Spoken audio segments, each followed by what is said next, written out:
Assalomu alaykum aziz kuzatib boruvchi muxlislarimiz.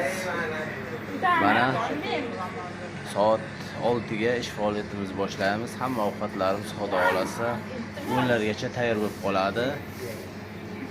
Kelib qolasizlar. Mana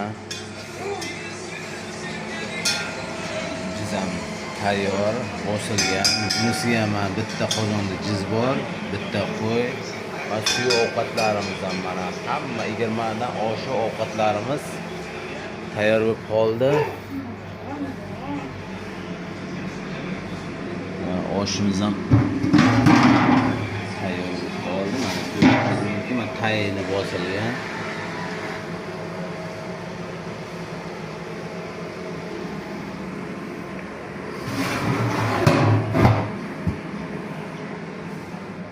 O'nga guruch solinadi. O'ngacha ovqat tayyor bo'ladi.